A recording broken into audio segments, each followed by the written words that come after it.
I think one of the hardest things about becoming a designer is you never really know if you're on the right path. There's no scoreboard, no grades, no final exam that says, yes, you are now a legit designer. So you sit there wondering, am I even improving? Am I wasting time? Or is this what growth actually feels like? And honestly, it's confusing. Most of the real progress happens quietly, and because it's quiet, you might miss it.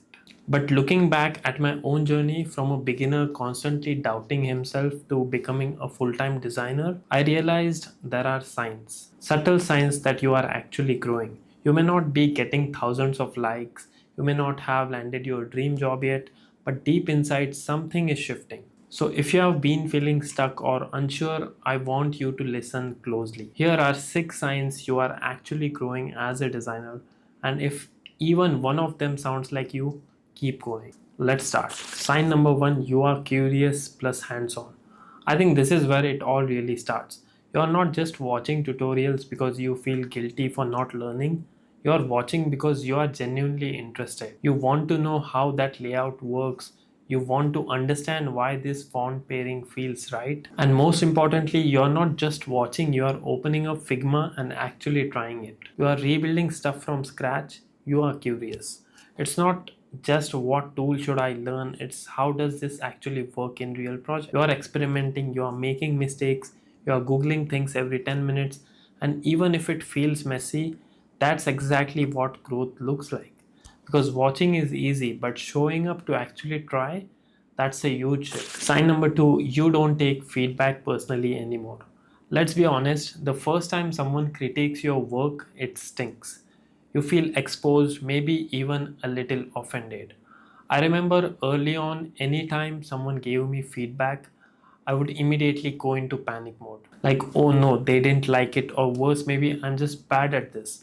But here's what starts to change with time. You start to listen, not defend, not explain, just listen. You are realizing that feedback is not an attack, it's a shortcut, a mirror, a way to see what you couldn't see yourself. And when that shift happens, when you can detach your ego from your pixels, and when you are able to listen, process, and actually grow from feedback, you have already crossed a huge milestone as a designer. Sign number 3, you are figuring things out constantly.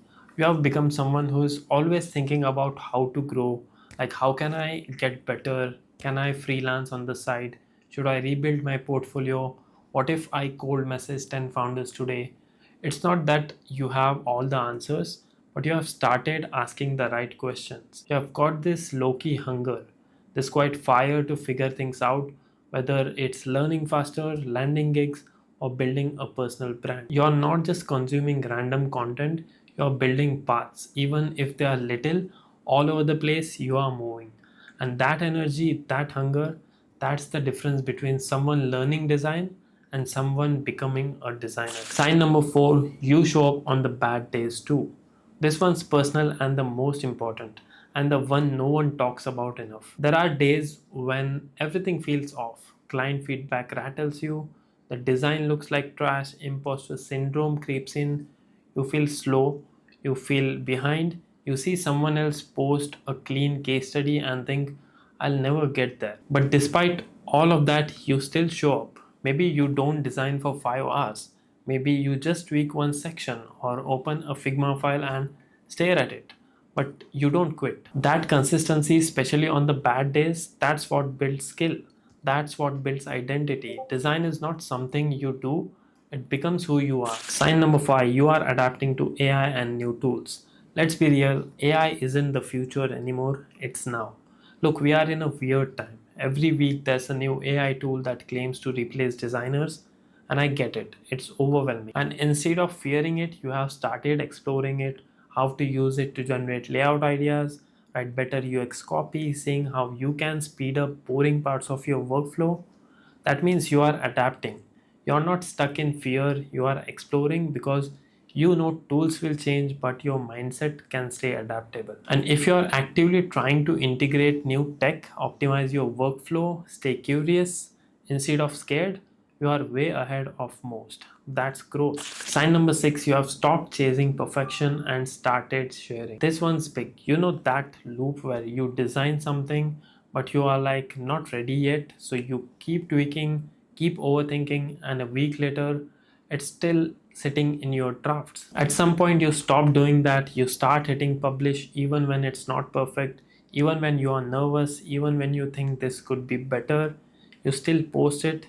You are sharing, you are showing your process, you are letting it be imperfect because you finally realize perfection isn't progress. Posting is, practicing is, showing up is. You're not hiding anymore, and that moment when you choose to be seen as you are, not as some polished version of yourself, that's when you truly start growing. So, did any of those hit you? If even one of these signs felt familiar, I just want you to know you are not stuck, you are growing, even if it's slow, even if no one's watching, even if it still feels confusing as hell. Trust me, this is what growth feels like. Keep going. Let me know in the comments which of these signs hit you the hardest, or what's your sign that tells you you are becoming a better designer. I would love to hear your story, and if this video helped you in any way possible, drop a like, subscribe if you haven't, and maybe share it with a designer friend who needs this reminder. I'll see you in the next one.